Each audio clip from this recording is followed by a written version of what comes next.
What's up YouTube, Dale here from Zephyr, and today I'm bringing you my joint second place 60 card Scareclaw adventure deck.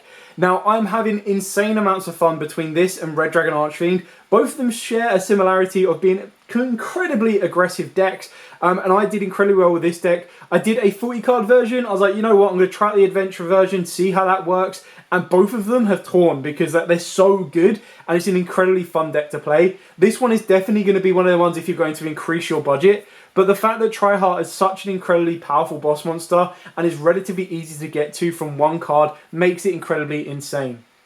So with all of that out of the way, please smash that like button, hit that notification bell and subscribe so you do not miss out on any more upcoming content.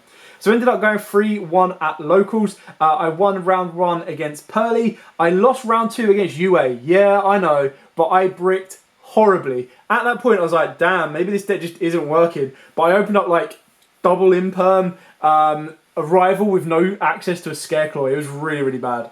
And then in game 3, I faced Marley, who was on Drytron, and my god, he kept nicking my cards with Natasha and then gaining life points. If it wasn't from a misplay on his behalf, getting a little bit greedy, he wouldn't have, I basically nibbed and then was able to get to the battle phase to get the damage in.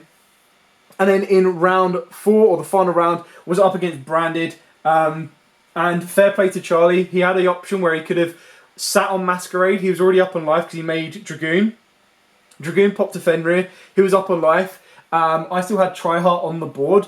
So I was like, if I activate anything with Masquerade and Goon on the board, I'm not going to get enough damage. And luckily, because I already had enough monsters in defense for the Tryhard, I was able to get enough damage to do piercing battle damage to win the game from that point on.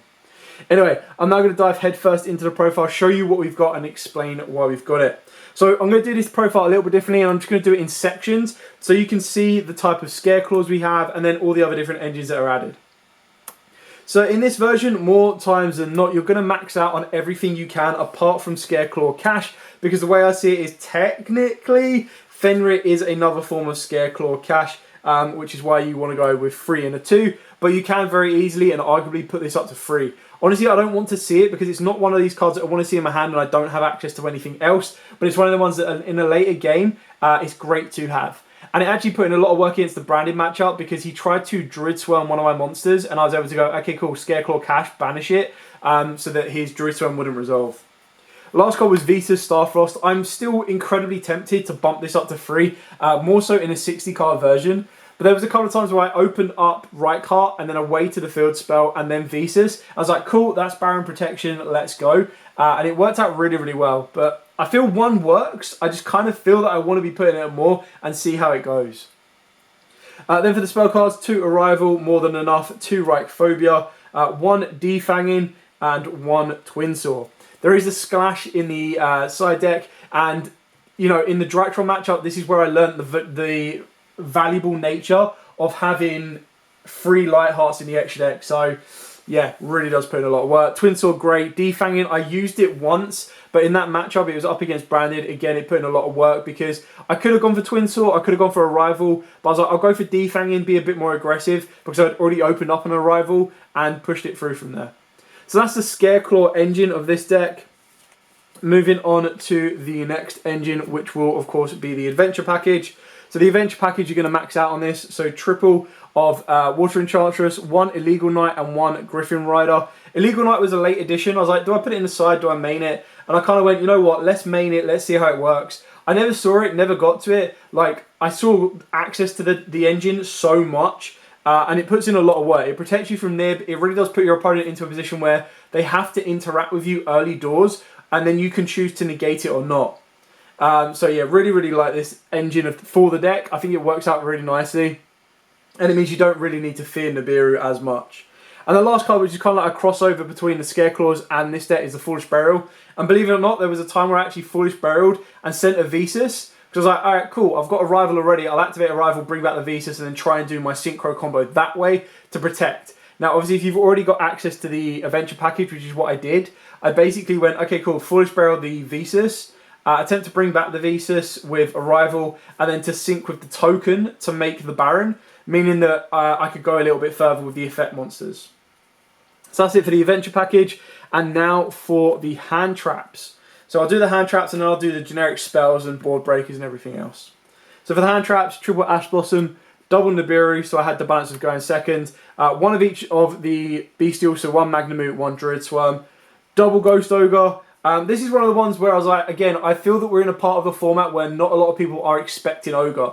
They're all prepared to have their card negated and be able to play for it, but Ogre actually puts in so much work.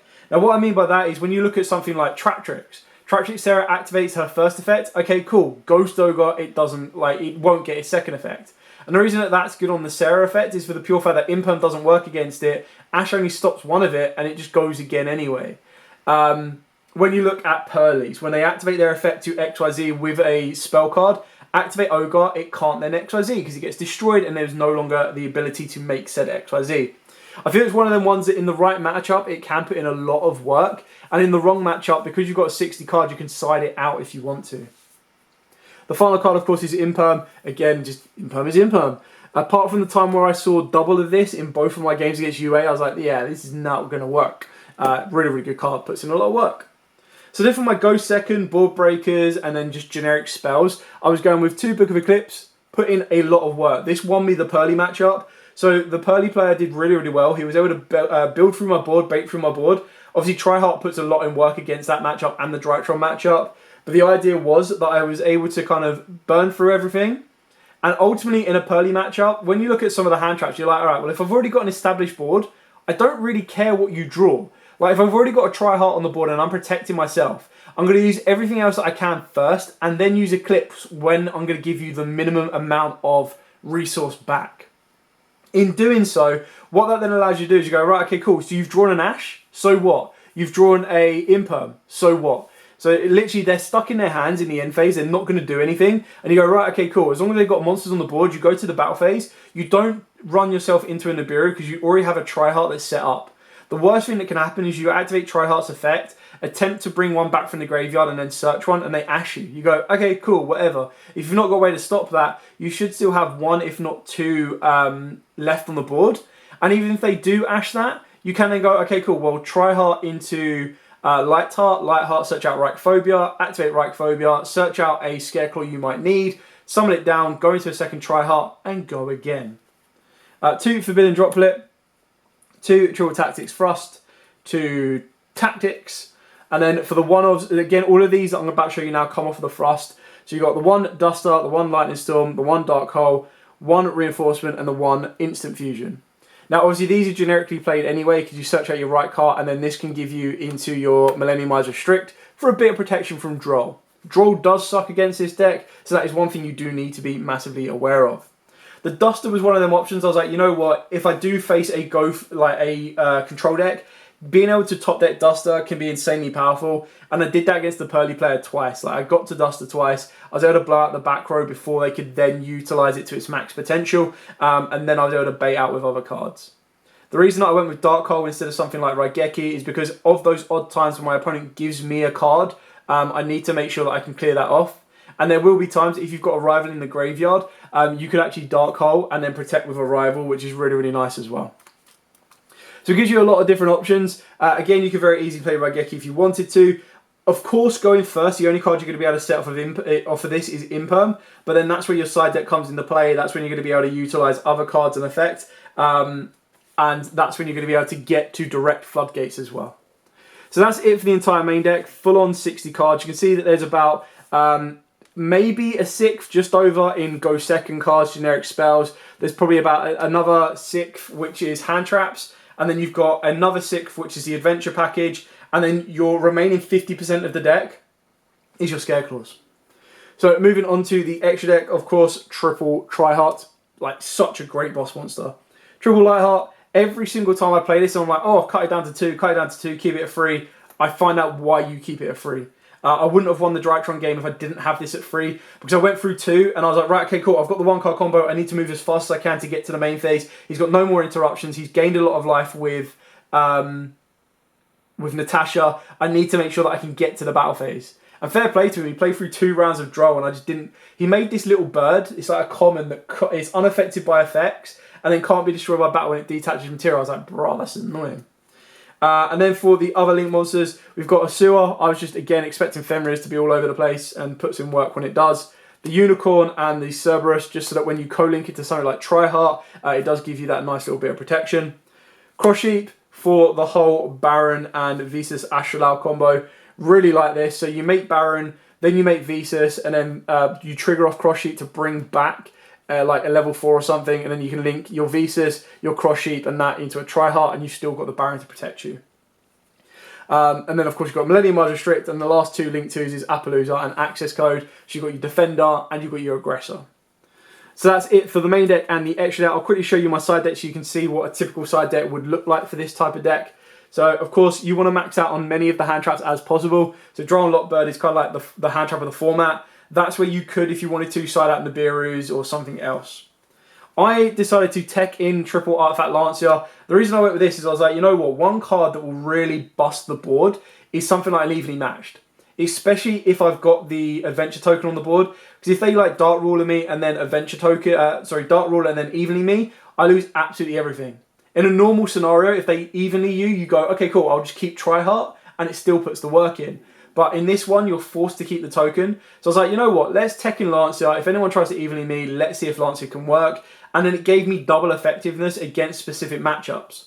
Now, I never saw it, I never put it in, but it was just one of them ones I was like, alright, I've got a couple of spaces, what do I want to put in? And I decided to go with Lancia over anything else.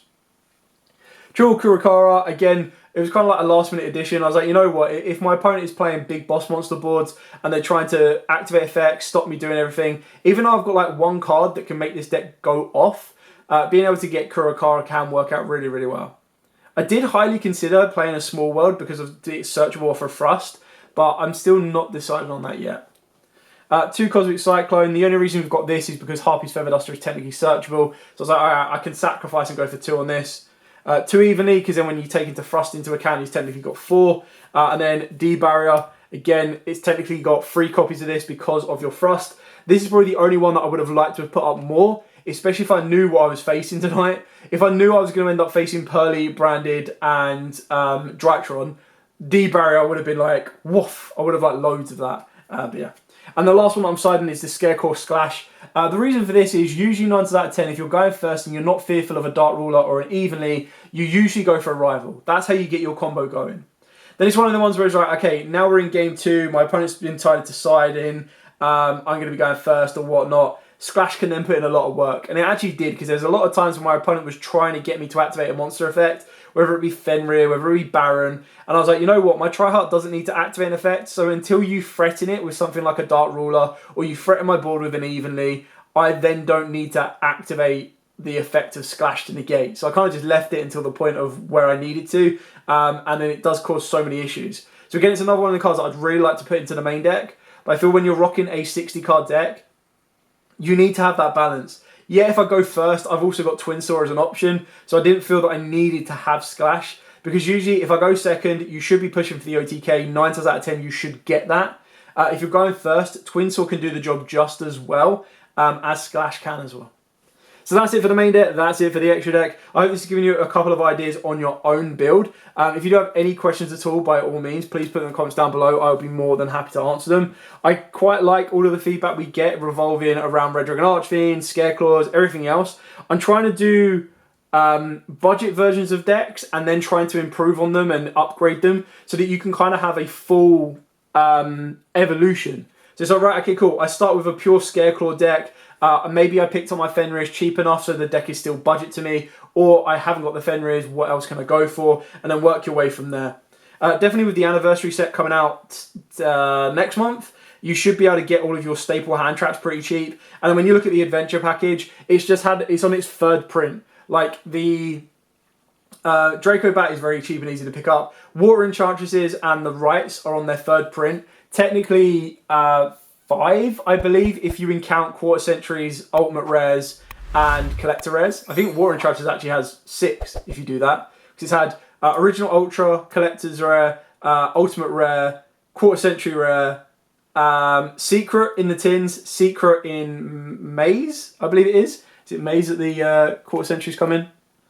Battle's a Legend. So it's had loads of prints, basically. It should be relatively cheap for you and easy for you to be able to pick up. And that is it for the profile. Like I said, any questions, comments below, more than happy to answer them. But for now, thank you so much for watching. Like, comment, subscribe, share. Till next time, as absolutely always, stay safe, and of course, happy dueling.